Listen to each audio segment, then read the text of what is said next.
Yo, what's up again mga kusot, mga karpintero at mga karpintera, and you're now watching here again our channel Karpintero Pinoy TV by GCS Woodwork. So yun guys, for today's vlog, isa namang kliyente natin ang muling nagbabalik. At itong client natin is architect din siya, and ito is suki na natin. So dalawa sila guys, no?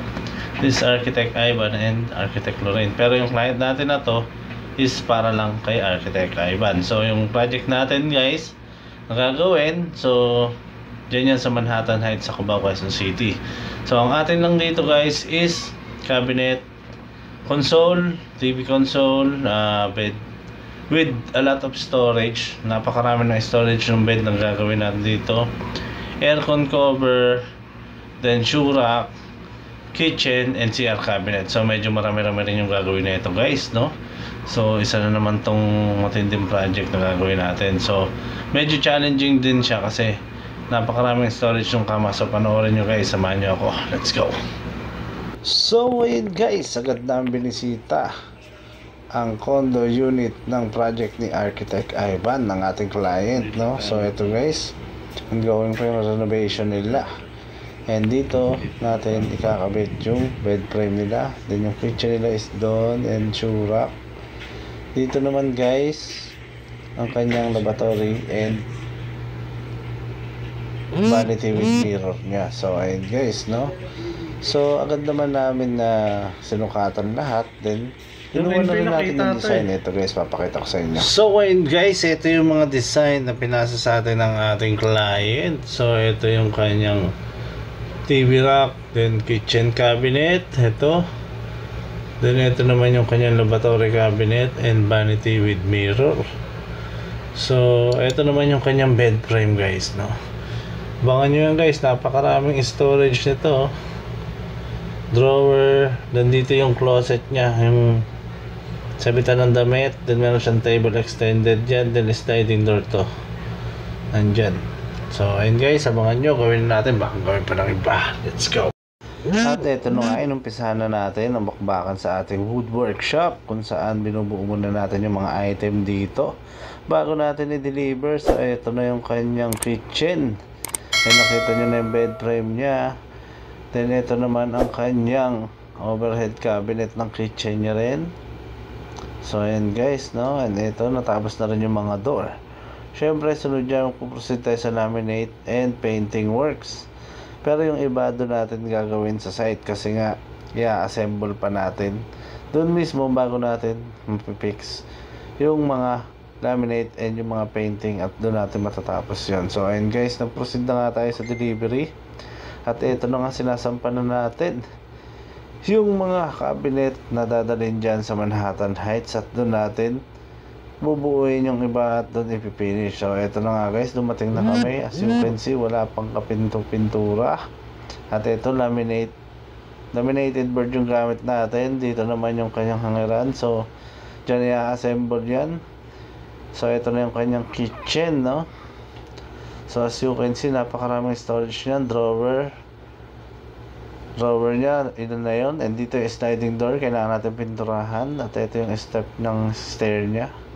So ito naman yung kanyang kitchen and kitchen pantry. So ayun guys, ito naman yung kanyang aircon cover. So ikakabit na lang natin yan.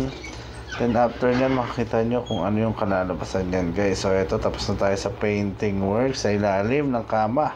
So dyan makakalagay siya ng mga maleta and other storage na yan is magagamit na sa iba pa niyang gamit. So yung kitchen natin almost done na rin. Ito na, napasok na natin yung water dispenser nya. At ito na nga rin yung kanyang vanity. So meron na lang kulang. At ito yung kanyang lavatory cabinet. So ayun na guys, no? Almost na tayo dyan. So ito na rin guys, malapit na tayo matapos dyan. Siyempre, sabay-sabay natin panonoorin yan kung ano yung kalalabasan ng project na to. Ito na yung shoe rack nya. So ano pa hinihintay nyo guys, simulan na natin. Let's go.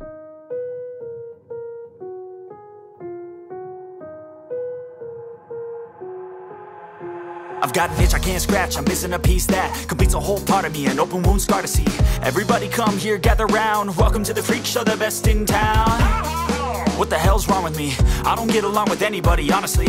I've been living in my own head constantly. Thoughts jumbled around, think I need a new lobotomy. Wait, all these thoughts are too negative. I don't wanna get lost in the sedative. Gotta show them what I got, I'm competitive. You know I'm about to go off, I won't let them win. I'll take a stab, I wanna chase a bag. I wanna weigh, I can change all the things I lack. I gotta face the facts, I got a taste in that. Got me obsessed with the rest, I got an itch to scratch. Lonely now, I'll give up everything.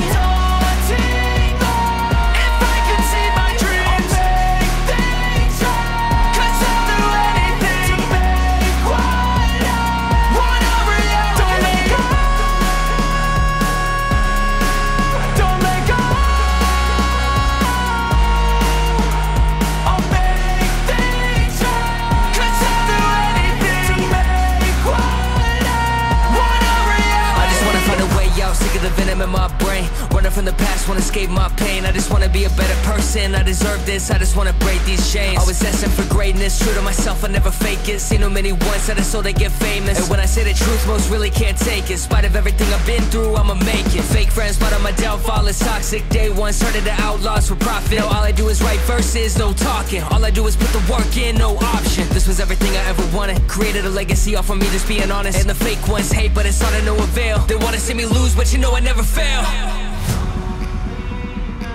I'll give up everything, daunting if I can see my dream.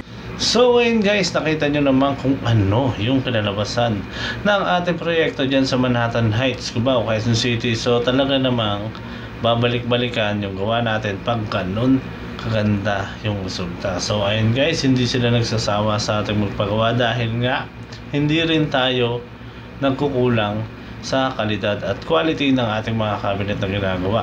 Kaya patuloy din silang nagpapagawa sa atin. Yun guys, ang importante, makuha natin yung trust ng client natin, and syempre yung kalidad and quality ng gawa natin is dapat laging nandoon, natatandaan. So ayun guys, no, marami pa tayong aabangan at kapananabikan ng mga video. So marami tayong project dyan kay Architect Ivan, nakaabangan din natin. Talagang may ongoing pa kami dyan, and marami pa rin tayong mga ongoing ngayon na medyo sabay-sabay kasi magde-December na. So halos lahat gusto talaga magpagawa ng mga cabinet at magpa-renovate ng mga condo unit. So ayun guys, no, yung ano niya nga pala, yung YouTube channel niya nga pala is Your Home. So makita nyo rin, pero I think onti pa lang yung video na ina-upload niya.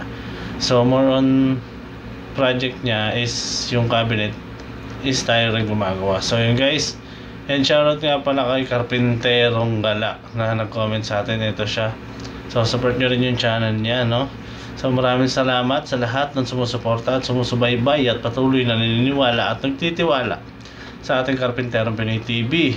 Kaya sa mga katanungan or inquiries, maaari kayong pumunta sa aming FB page dito lang sa GCS Woodworks, and pwede rin kayo naman rumekta sa aming backup page dito lang sa GCS Woodworks and Fit Out Carpinterong Pinoy TV backup page, or else pwede rin kayo pumunta sa amin dito rekta sa aming woodwork shop, nang sa ganun is makita nyo na rin yung mga ginagawa, kung paano ginagawa yung mga cabinet namin at kung anong mga materials at kung gaano kaganda yung quality.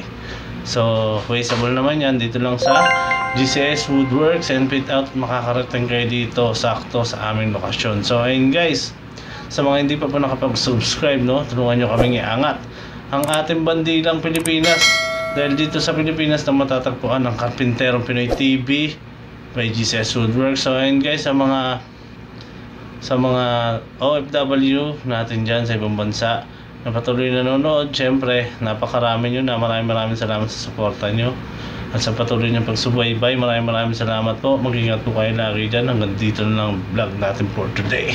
Breakdown.